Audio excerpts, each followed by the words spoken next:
with a little town like this, what's be surprising is that there's so much divide, even in such a small town. I mean, the community, everybody knows each other, but there's still that divide that, oh, you go to this church, or you go to that church, or you're this denomination, or you're that denomination, or you don't go to church, or you drink, you're an alcoholic, or you're a drug addict, and so there's divide and there's titles and all that stuff like that. And the thing that's so apparent, in a small town is that everybody knows you by your title, knows you by your past, knows you by your mistake, and knows you by, what you do. And that's not to say everybody just looks at your flaws. I mean, there's other people that you see in the community that, oh, this guy's, he's always giving. Oh, this guy, he's always, he's always doing nice things for people in the community. And so I think the biggest thing is people have these expectations of other people. And the sad part is we usually live up to them. We usually meet whatever the negative thing that they said about us. We usually end up meeting up to what those standards that were already set for us. There's no asking about, hey, how's it going? There's no asking about the problems that people are facing. We all know when somebody has a problem going on in their life, everybody knows it here in this little bitty town. Everybody knows the problems that they're dealing with, but nobody reaches out and asks them how they're doing. Nobody says, hey, why don't you come to my church Sunday? And we can pray for you. We can do things like that, or we'll see what we can do as far as getting you clothes or money or a job. Or that's what's kind of so scary in a little bit community like this, where it's so easy to turn to violence, so easy to turn to alcohol, so easy to turn to so many other avenues instead of God, that it doesn't seem like there's enough people that really care, about the people that aren't making the right choices. Well, I think when you put expectations on church members or people who are supposed to be already righteous people, as far as in the community's eyes, they're supposed to be already righteous. It's kind of hard for somebody who doesn't meet these expectations walking by the street to want to just come walking in, off the street and say, hey, man, life isn't going right for me. Can I come in and sit down and have a seat? I mean, even though the church may be accepting and not ever come out and say it, that, hey, we want everybody to come in. It doesn't matter who you are or what you look like, or, come as you are type thing. Even though they're not saying they're against that, they're also not out there preaching that either. They're not out there, going out and picking these people up saying, hey, you need to ride to church, we'll take you. You don't have a place to go, we'll give you a place to go. And I think at the same time, when you have a certain style of, I guess, legalism or things like that, rules that church members are expected to come by, dress nice,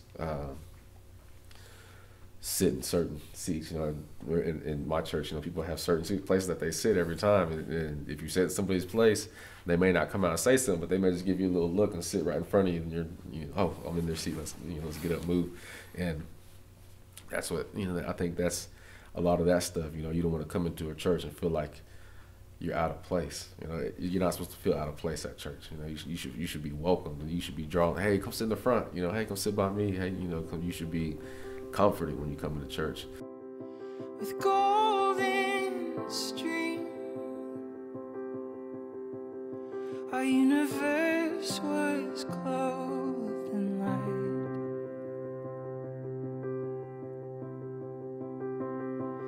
pulling at the seams.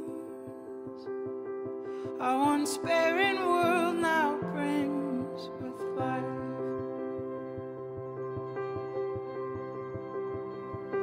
We may fall in love.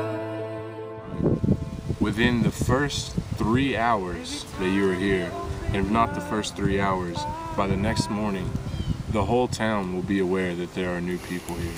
And that is for certain, so you can count on that.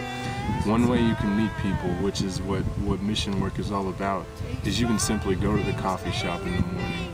However early you want to get up, they're there from 6 a.m. I mean, it just depends. So you can go down there and talk to them. And it's unique is because everyone, no matter what you're doing, somebody will have time to talk. We are the apple of God's eye.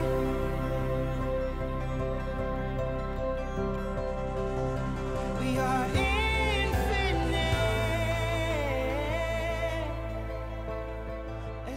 It's been an adventure. There's been a lot of jokes, and we really came together really fast, and that was really cool. I like that a lot. everyone should be a part of RAN because I've built friendships and relationships that they're going to last for a long time. And I've grown spiritually in the past 3 weeks, way more than I thought I was going to. Infinity times, infinity times, infinity times, infinity. Let there be light, let there be light, let me be right. The dust of dust. We are the apple of God's eye.